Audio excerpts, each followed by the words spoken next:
Okay, we are some minutes after the hour, and so I guess it's time to start. So once again, a very warm welcome to everyone who wants to join our digital coffee break today. The topic of today is single pair Ethernet cabling. So we are very happy to have Horst Messerer from SPECABLE with us today. He works in the cable business since a very long time, and he will give us some inside views regarding cabling, and I guess he has also some other interesting topics for us. So some words also to everyone who wants to participate today. Please use also the chat and the question and answer function.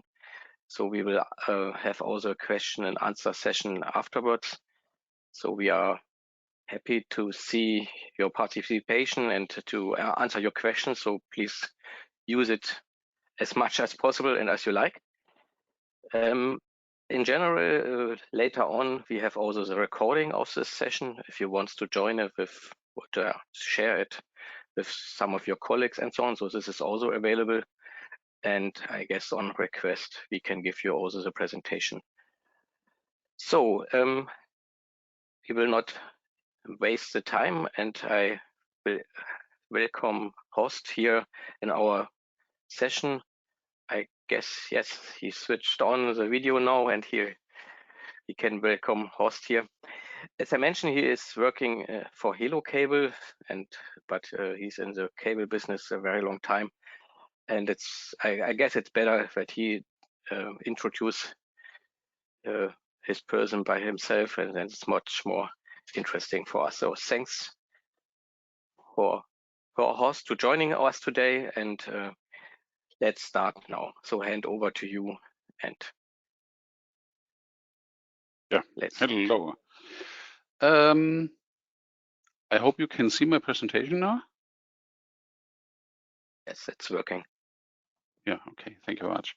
So yeah, hello, good morning and welcome, and thank you very much for your time to the SPE coffee break about cables and connectors. So this is me. It's an updated picture, as you have seen before. I'm Horst Messerer. I'm the product and sales manager for data network and bus technology. And in this function, I act in associations like SPE, Profibus, Profinet, AS Interface, and EtherCAT. And yeah, now I'm working since 36 years in the cable industry. And for SPECABLE, I'm working since 2014. That means now around about 8 years. And I'm responsible for even for fiber optics, for the office cabling, and for the industrial cables in copper, which is the biggest part of SPECABLE DNB. So then I will go to the next slide. So you can see here some traditional bus systems like CAN or Profibus, DeviceNet or Interbus. This is the old technique.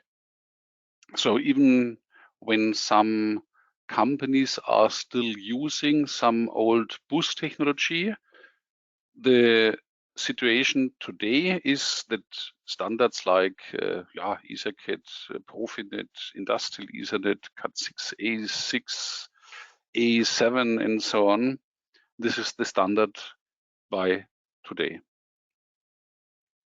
So, but tomorrow, the single pair Ethernet will influence these today's standard. So, and I will talk about the possibilities of single pair Ethernet in the future.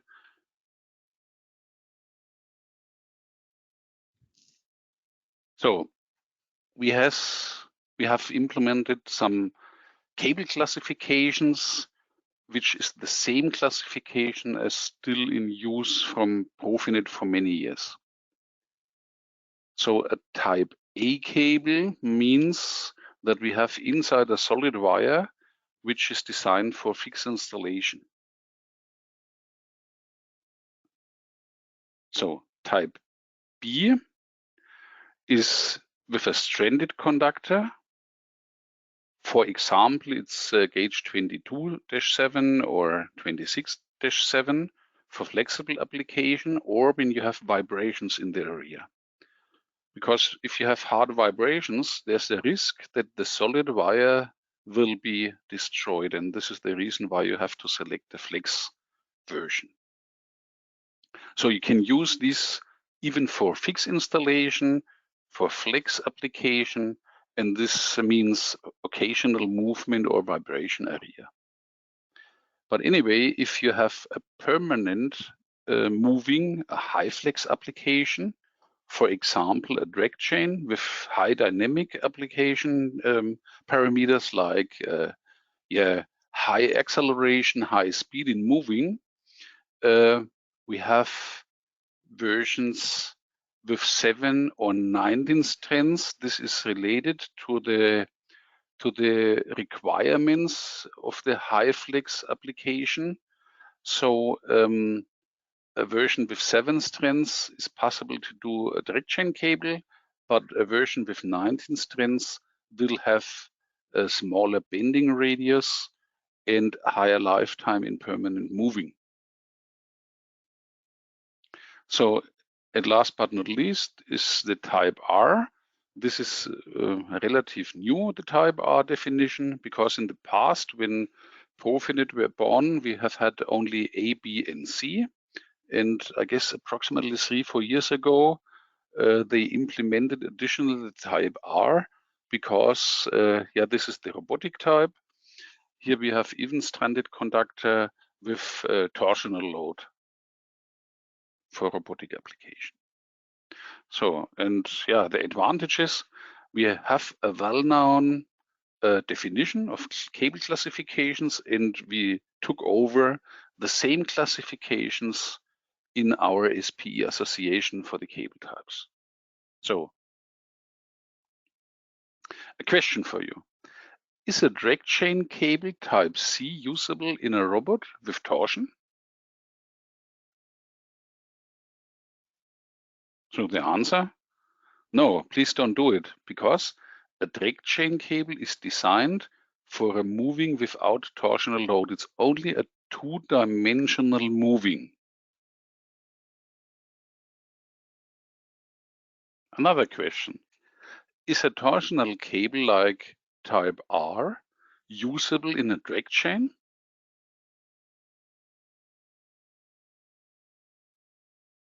Yes, but a type R cable is designed for torsional load and will bring in a chain not the same lifetime as a cable which is designed for a drag chain. So why is it as it is? You can see here a typical screen of a drag chain cable, and you see that a very short pitch in the braid is inside a drag chain cable. So the disadvantage of a braid is, even if you turn it left or right, it's a kind of a self-destroying construction, because one side will go open and the other side will go to close in a torsional way. So, and that's the reason why you see here in the next picture a braid of a robotic cable. So that means in a direct chain, such kind of a total braid is the best in lifetime, but this is with some disadvantage in torsion. So you can use a robotic cable with a longer pitch, even in a direct chain, but this will not receive the same lifetime in permanent moving like the braid construction on the left side. So please note that there are some differences. So the next point, I will talk about the jacketing materials. Very often people think type A is one cable, or type C, type B, and type R is even one cable, but this is not the truth. If you have a look in the traditional Bus and data cables, for example, Profibus or Profinet, you will find some different versions of a type A and a type B cable with different jacketing materials. And this is related to the application because PVC is the standard material. It's a material with good characteristics, but the biggest disadvantage in PVC is that this PVC polyvinyl chloride, the chloride is a halogen. That means PVC is not halogen free. And another disadvantage could be the soft maker. In PVC, you have always a soft maker. If you have a cheap soft maker inside, you have problems, or you have potential problems with oil resistance. If you have a higher quality soft maker, you have good results with oil resistance. Another jacketing compound, this is the halogen-free and low smoke and low toxic material. Here we have different names in the cable business. Some is talking about FRNC, which means flame retardant non-corrosive. Another name for halogen-free, low smoke and low toxic cable is LSOH or LZH.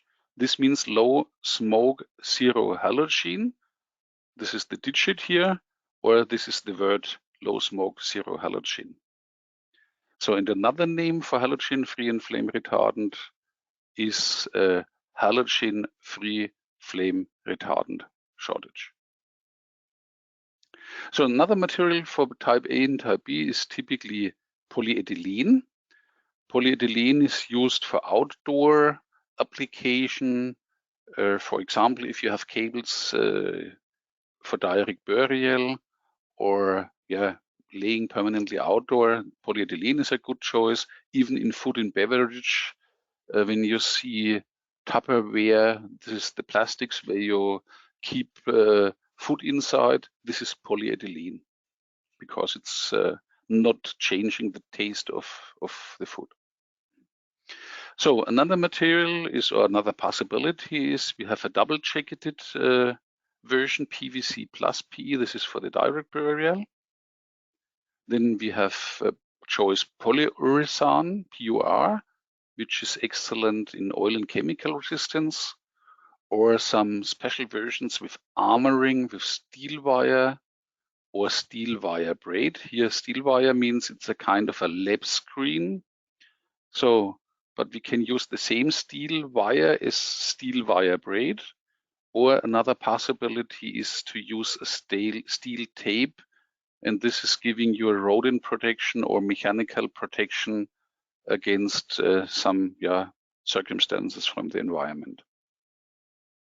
So in type C, in the direct chain cable, the high flex cable, we have typically polyurethane. This is the most used material. This is, even if it's a good quality, it's a halogen-free material, and you can cover the single cable flame test. So, for example, if you use a cheap PUR, the flame retardant additive contains halogen.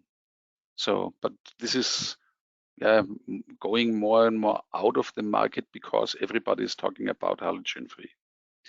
So the other choice for permanent move cables is some special PVC. So with PVC, here's the advantage. We can cover a bundle flame test if it's a high quality PVC, but this is unfortunately not halogen-free, but in the US market, they take care more about the highest flame retardancy, and halogens is not so much interesting like in Europe. So a special material is the next one. This is sandroprene. Some special OEM customer using that for example, Igos is well known. They use very often sandroprene. It's a kind of rubber material. So in type R, we have even polyurethane and sandroprene in special versions as jacketing materials. So please note, type A or B is not one cable. You have different cables with different jacketing possibilities depending on the application. So here a short overview on the next slide. Some characteristics. So when you have PVC, high quality with UL, you are not halogen free. Depending on the quality level you select, you have medium till high flame retardancy, but unfortunately PVC is not low smoke. Price depends on the PVC, low till medium. Oil resistance you can influence with the soft maker, low till high. And repeated bending and abrasion resistance, it's medium. So, but here we have the possibilities to use different flame retardancy categories from a single cable flame test VW1 or FT1 to a bundle flame test FT4.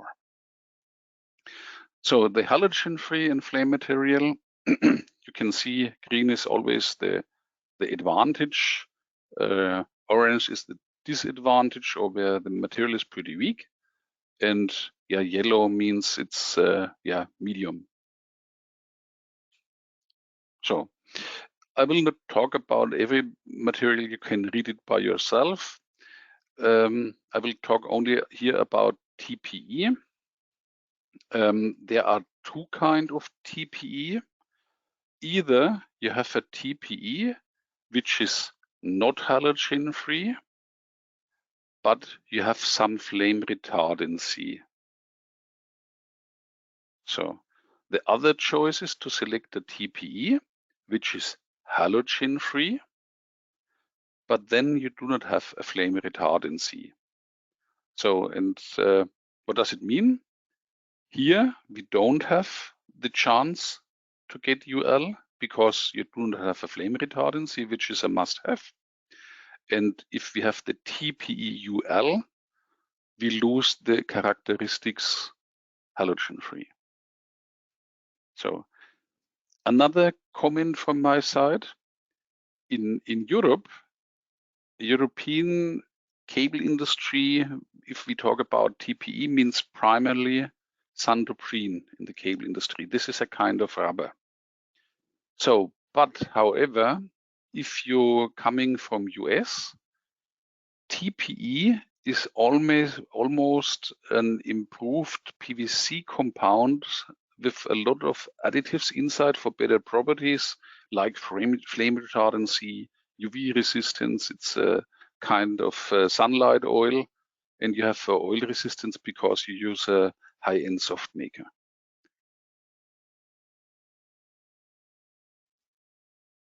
So now I come through the SPE theme. Here's again an overview about the existing standards and the data rates.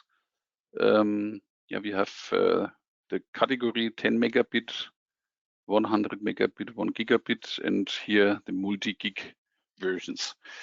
We take care in the SPE Association about here 1 gig and 10 megabit, and in future also about the higher levels, but actually it's 1 gigabit and 10 megabit.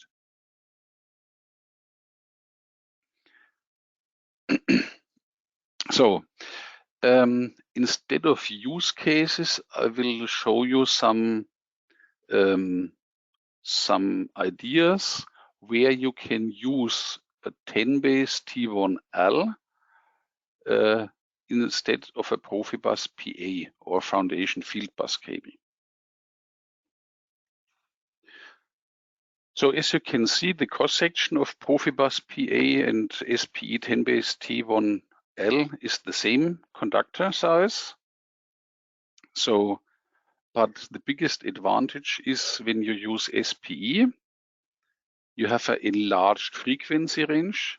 Traditional Profibus PA or foundation field bus is using only 31.25 kilohertz frequency range, and SPE is using up to 20 megahertz. So, and this is the secret why SPE is able to transmit more data rate, because we're using a higher frequency range. So that means the data rate is increasing from 31.25 kilobit to 10 megabit.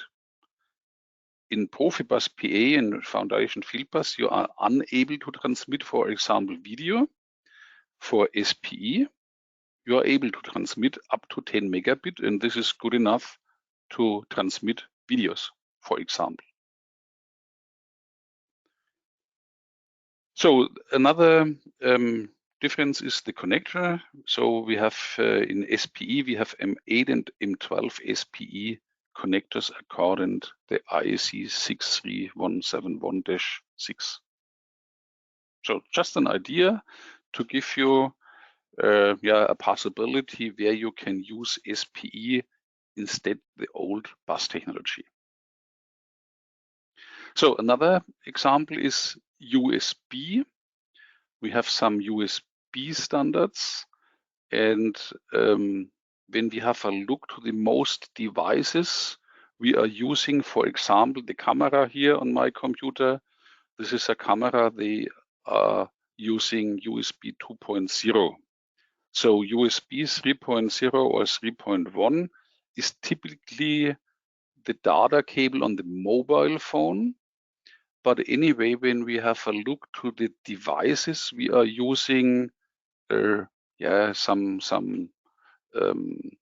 board we have in hand to control, to switch anything, it's typically USB 2.0. So here we have a data rate of half gigabit, 480 megabit. So, and the possibility is SPE 1000 base T1, we can double the data rate. We can increase the power, and in USB 2.0, it's only allowed to go maximum up to 5 meters. Okay, there is the possibility to use 2 repeaters, but you need 2 additional repeaters. And then the standard is telling you the maximum distance, including 2 repeaters, is 15 meters. So here you see the big advantage with single pair Ethernet. We can go to 40 meters with the double data rate. Yeah, with USB 3.0, when we compare it, okay, they have up to 4.8 gigabit. So here SPE 1000 base T1 is not the right stuff. So here you have to think about SPE multi-gig. So, and as you can see here, USB is depending on the cross-section.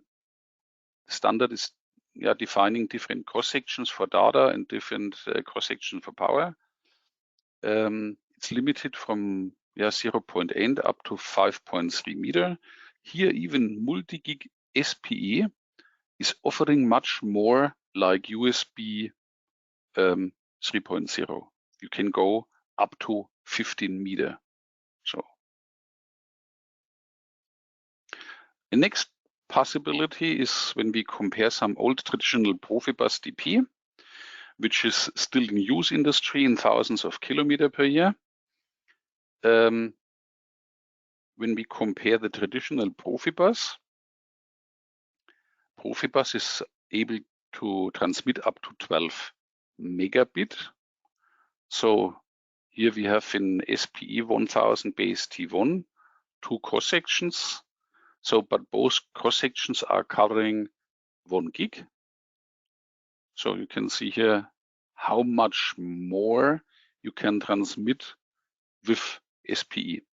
So the cable diameter is smaller. That means depending on the cross section you select, you can save 21 till 38% space. So disadvantage here is the length. Okay, but to be honest, the most applications are shorter than 40 meters in industry automations. So about the other stuff, you can read it. I prefer not to talk about it. Later on, the SPE Association will lay down the presentation on the association's homepage, and you can look it later on, you can download it. So next possibility and chance is when you have a CAN bus today. A CAN bus is typically with 0.4 square millimeter. So we select here the same, it's gauge 22 is even the same cross section.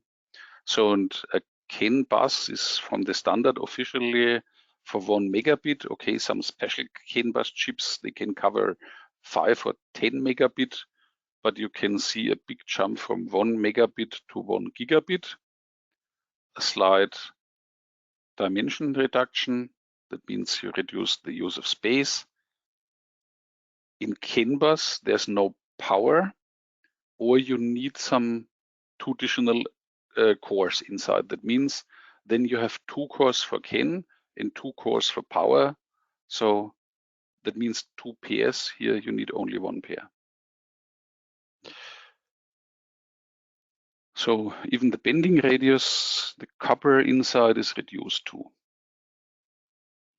So when we compare 1000 base T1 with traditional industrial Ethernet, we have for 1 gig, for example, a Cat5 cable with 4 pairs, gauge 26-19. This is a direct chain design. When we compare it, dimension, you have approximately a quarter reduced space. Okay, transmission length, it's a small disadvantage in length, but have in your mind, the most applications in industry automations, 30 meters and lower. Yeah, now I come to the connector theme. Here you see some SPE brands of the IP20 connector. It's the connector in accordance to the IEC61171-6. It's here the Harding solution, and here's the Amphenol. It looks pretty similar, and the mating phase is exactly the same. So here some pictures of the IP67 version. Here on the left side, the picture from Harding. On the left side, on the right side, IP67 version from Amphenol. So here we have the M8 hybrid. It's even in accordance to the IEC 61171-6. Here we have 2 pins for power supply, and we have 2 pins for data. And yeah, there's how it looks. Last but not least, here we have another IEC. We have the IEC 61171-7. This is the standard for the M12 hybrid cables. This is under development from connector manufacturers and from the cable industry. Here we have 7 different types of codings. Why we have different codings. The reason is that we have different industries which we try to cover with this standard. So for example, you see here the 4 power pins. For 12 ampere, you can use inside that 2 pins are connected together. For example, this is plus, 2 pins for plus, and these are 2 pins for minus. So this is the reason why we have 12 ampere here. So when we have another market, another customer application, for example, you have here plus and minus, it's permanent power. So, and here you have switch power. Or maybe you have here 12 volt and here you have 5 volt. So then you have 2 different power lines and each is able to cover 8 ampere maximum. So, and that's the reason why we have different mating phase to cover all different requirements of different industries. So this is the end of my coffee break. Thank you very much for your attention. And now I will switch over to Matthias, and it's time to view if we received some questions. Thank you very much from my side. Hello, Horst. Thanks a lot for the deep insight view for cables, but also that you make all this works for the comparison with existing interfaces. I guess this is also a point we can talk a little bit in detail. First of all, it's a question we have here also in the chat, and also I got through all the discussions with customers and so on. Very often the wish is to have only one kind of cable for all applications. And here's what's really interesting to see why this is not really possible because of the design of the cable itself and all these different jacket materials and the source environments we have to fulfill with the cables. And I remember we had some first applications for agriculture. Of course, here the requirements are completely different if you go to industrial application inside a robot and so on. That's why this is always an important point. Exactly. I understand the wish that we would like to have a universal cable, but this is like in other areas of the life. Then I will bring up the wish. I would like to have a universal mobile phone or a universal car. So it's really related to the different application, to the different industries. For example, if you have steel or metalworking area, these requirements are completely different compared to the agriculture or to the wood industry where you build furniture. These different applications need different constructions and different kind of cables. Yeah, it's really a point we have to keep in mind. Another application I heard, or we have some contact, is event industry. So for concerts, theaters, and so on, they need extremely soft cable so that the cable is always flat on the ground, so that nobody have a chance to get in conflict with the cable and so on. Really, this is important information. Hopefully, this information was helpful for all the people who are joining today. And we have also some papers on our website about cables, and I guess we can update it also with some news we show up today here. Another question come up. I have also to look at the other screen. Someone is asking us, are these products already available, and how can I get more information about the products? I guess you have also some information about this topic, Yeah, we have in SPE, we have a lot of different products. So our colleagues like Cutting or TE or Amphenol, they have some connectors still available. Some of them are under development, and this is the same on the cable side. Now more and more products coming to a serial phase to be ready for the market. We have actually from HeloCable side, we concentrated in the first step to the high-end direct chain cable, because you can use a direct chain cable and use it only for flexible application or for fixed installation. So we have 3 different SPE cable types in stock. It's 2 direct chain cables, one with gauge 26, one with gauge 22, and one with 10 base T1L with gauge 18 for fixed installation.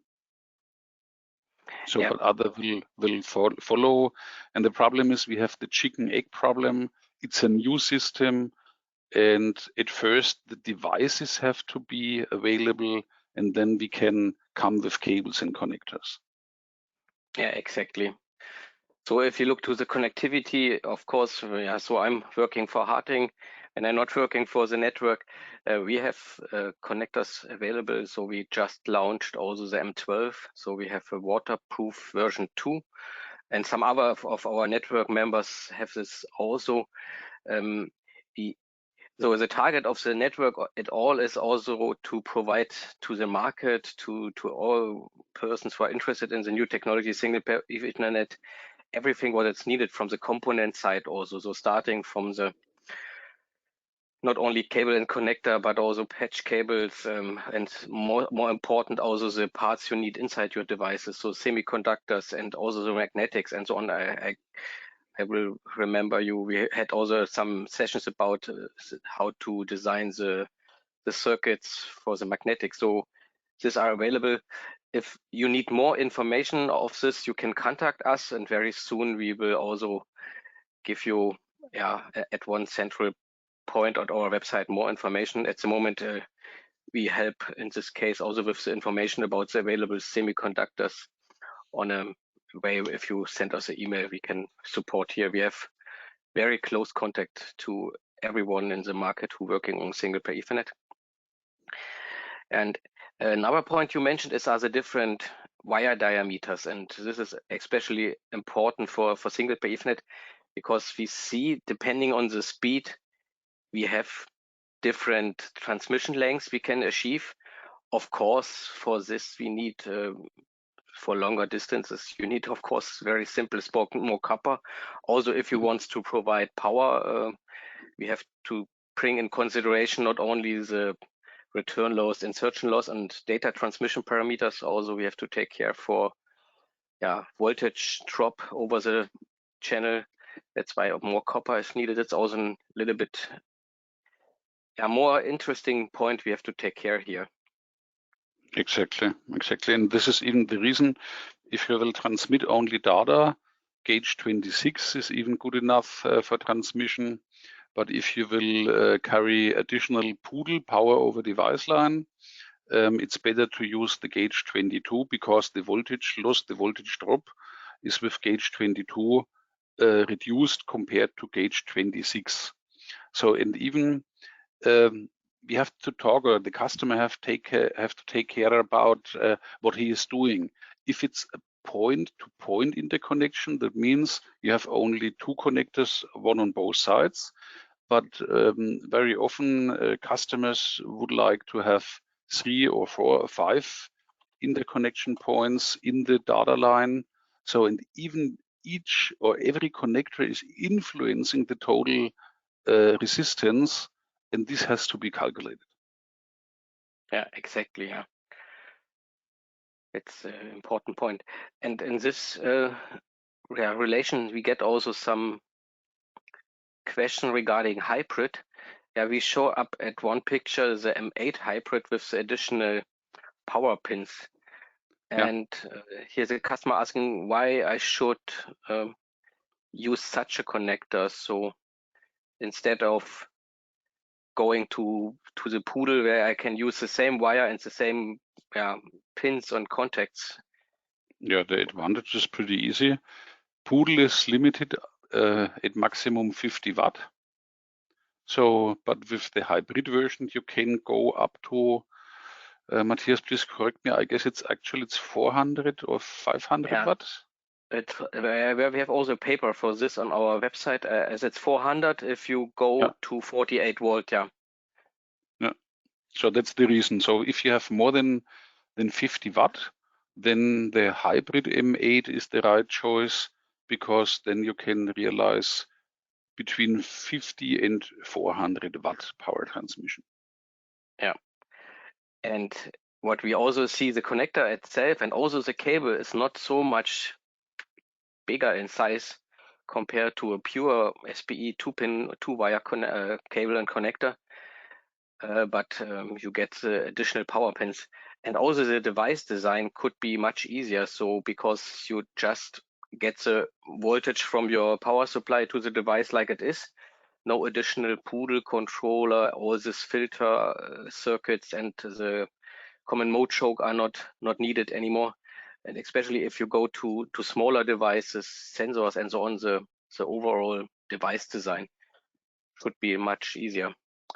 Yeah, I just see another question come in. How do you see the timeline for SPE hardware like switches and devices in the industrial sector? It would be interesting for different applications like 100 megabit, 10 megabit, gigabit, and so on. Yeah, it's a very interesting story. We have inside our network already some companies providing first devices. So from Harting, for example, we show up a media converter where you can go from standard Ethernet, gigabit, and 100 megabit to SPE. There are some more devices like switches, also switches for 10 megabit coming in the market, especially now for the process industry. If you need to know more in details for this, please send also an email or contact us via LinkedIn when we can share this detailed information with you. We see more and more devices are coming now, and also with the discussions we have with different members and also companies who are interested in contact us just with such questions, and we see there is a development in the market. And hopefully next week we have Hannover Fair. Also, we will see more applications and first devices in the market. It's not so much visible. You have to search for it, but there are devices available, and yeah, it will come. And it's also dependent on market. So SPE is strongly discussed in many markets. Yeah, so. Of course, in the automation market, but also the process industry takes care. Here the name is APL, so advanced physical layer. So they use the 10 megabit and add additional features for the explosive atmosphere areas. So they make it ready for these areas with intrinsically safe powering system. It's also coming here. Yeah, some more questions. Yeah. We show up some other hybrid interfaces here, so some more questions for hybrid. And the M12 hybrid, what you're showing with the different contacts. Here also the question come up, where are the real applications behind? Horst, if it's okay, I can answer a little bit. Yeah. Here, the main focus at the moment is the drive and frequency transformer industry, where you have the wish to between the cable, between the drive interface from the frequency transformer and the drive itself. The customers have the wish only to have one cable, and that's why this hybrid connectors become more interesting. These connectors are in standardization.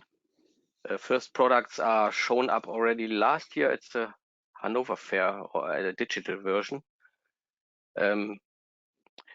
This is just started, and I guess there will be more such hybrid connectors with different power contact arrangement and so on. Yeah, some more questions. Yeah, and even if you look to working machines like in the farming industries, on the tractor, on the stuff back of the tractor, where you have different machines on it. So they decided to use single pair Ethernet in the future. So then even for the camera, for vision industry, it's interesting because everybody is requesting smaller cameras, smaller devices. So, and if you see, for example, a camera with RG45 interface, and you see how small the check on the device is with SPE. So you save a lot of space on the PCB board, and this is the key to do the camera, the device in future smaller than today. Yeah, exactly. This is some of these vision cameras are very small, and today they use the RG45 interface, and sometimes this is the biggest part for many camera designs, and that's why with SPE this can be much smaller. And yeah, or they use video converters. Sorry, or they use M12 X-coded, for example, for gigabit cameras. So Yeah. here you can use the M8. So, and as the name is saying, M8 is only 8 millimeter, M12 is 12 millimeter. So you can save a third of space. Yeah, exactly. Yeah. Here also one more question is coming up: how you see the usage of single pair Ethernet in general? Where are the industries or application areas where you see single pair Ethernet at first? Yeah, I will answer in a following way. You are the customer. This is a question what you like. So this is not, I can have an idea, but at least the customer would like to have the SPE solution. So, and you have to bring your wishes to your device manufacturer and they will realize it. So it's not a question what we see, it's a question what you like to see. Yes, exactly. And from the discussions I guess you have with your customers and we have also together in the network is, so my feeling is single pair Ethernet will start in these areas where Ethernet is not so much used today. So we see it very now coming in the process industry. So they use still today a lot of 4 to 20 milliamp interfaces in combination with hard or sometimes also Profibus DA. Here the jump over to Ethernet with APL based on 10 megabit is a big step in the future. This will definitely come from this process industry as will switch over. Some people in the market call it hybrid industry. So this is a mixture of processes and production of piece parts. So typical example here, it's always named as a brewery. So you have the brewery process itself. It's some weeks. It's a continuous process. But at the end of the day, if you go to the supermarket, you get a bottle of beer or a pack of different beers. And so it's a hybrid industry. I guess this here's single pair Ethernet will also coming from the process industry and fintech market. And then if we look outside of automation, we have some more things. What we already mentioned, plumbing industry. They have a lot of data already on the machines to collect all the data, how many you are harvesting just at the moment as it's different areas to control the quality of the ground and so on. Here's a big market, and what I will say in general, we call it, or some other call it, mobile working machines. So it's not only agriculture, it's also construction machines, and mining machines and so on. So it's kind of mobile automation, machines moving around, where single pair Ethernet will play a role. And coming back to cables, for this we have very special requirements also for the cable, super robust, different movements. It's very often a mixture of torsion and track chain. It's an interesting market. I just here today found a notice also for airplane industry. So also here weight is a big issue where we definitely can save weight inside airplanes or other, for example, also drones or something like this. I guess also autonomous vehicles could be a market. Or Matthias, also railway industry. So the industries take care extremely to weigh the air industry, the airplanes and railway. So, and they are always interested to save weight and in space. So to do stuff smaller and more lightweight. So, and so even in the wind industry, where you have the power plants producing the wind power. So they take care about weight, because this has to be calculated in the construction of the wind Turm. I do not know the English word Turm. Tower, yeah, the wind tower. The tower. Yeah, exactly.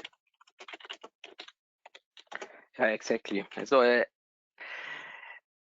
long story short, single PA Ethernet is a communication technology. There are huge areas where you can use it, yeah. And the cool thing is it's just another physical layer. So all the services you have with Ethernet today, it's used today with 4-pair or 2-pair cables or fiber optics. You can transmit the same amount of data also just over 2 wires. And if you look around us, a big story is to save the resources. So you can use with single Ethernet lower amount of copper. Space saving and cost saving is a big topic. It's not, Matthias, it's not only the copper, it's even the plastics. So yes, everybody is talking about the environment, and oil, and all the plastics contain some stuff out of oil.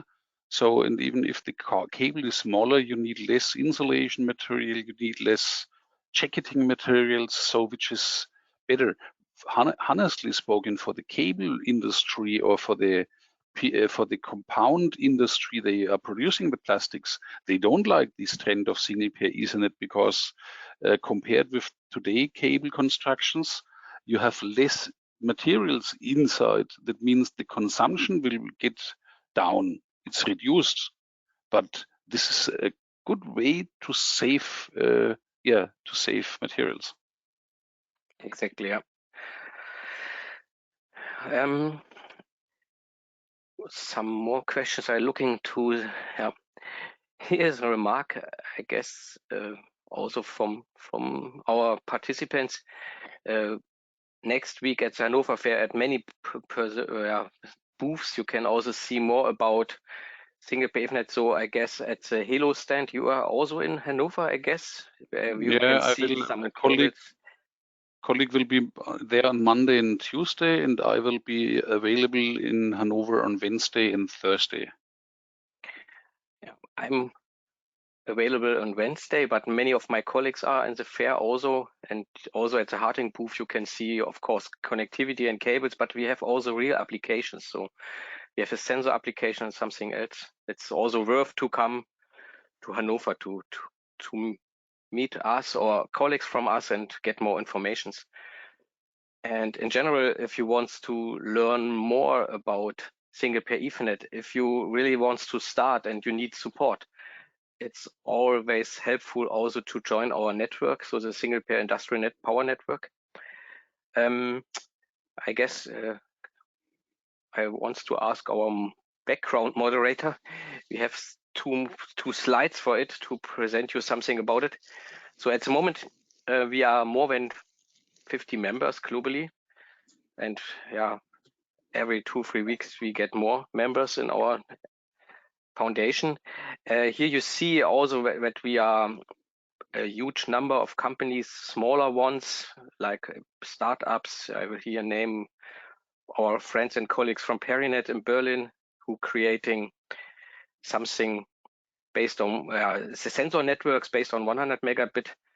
You see a lot of big international companies responsible for connectivity, but you see also that we have a global footprint. So we have a lot of companies in Europe, North America, and also Asia. It's really a lot of know-how, and sometimes if you need something to know about single pair Ethernet or something around it, you always found in the network answer for it, and the next expert is just the email or a phone call away from you. And one of our big targets, as we showed today, we always also try in this coffee breaks to transmit as much as possible information and background information. On our website you found more, and if you like to join the network, you can be part of this group to generating know-how and information about single pair Ethernet. And if you look to the next page, you can also see some advantages you can achieve with single pair Ethernet. We have several channels to provide this information. So our website, of course, there is also a part for the resources here on the website. We provide our members with all this informations. We use also LinkedIn to provide more information and news inside the market, newsletters, and so on. So it's really worth to join this network. Yeah, so Horst switched off already his webcam. So I want to say thanks a lot for your presentations today and this nice discussions we have always online and also here in this coffee break. Hopefully you see that it's an open atmosphere in our network. So it's really also if you look in, well, remember the companies are here. There's also a lot of companies with competition character in this network, but inside the network, we all work very close together because the target is to bring this technology to the market. And this is a huge target and vision, and you can only achieve it if you do it together. That's why also the network is really a nice place to be. Nevertheless, we want to give you also the information for the upcoming coffee breaks. So at the moment, we don't have fixed next date and topic. But nevertheless, if you go to the website, also you found the recorded presentations from the last sessions. So here you can find the replays, and it's a lot of interesting topics here. And we will inform you if you are registered also via newsletter about the upcoming coffee breaks, and so you can enjoy this also. So we are close to 12 o'clock, so we still in our planned time frame. I hope some of you get some news and informations from today.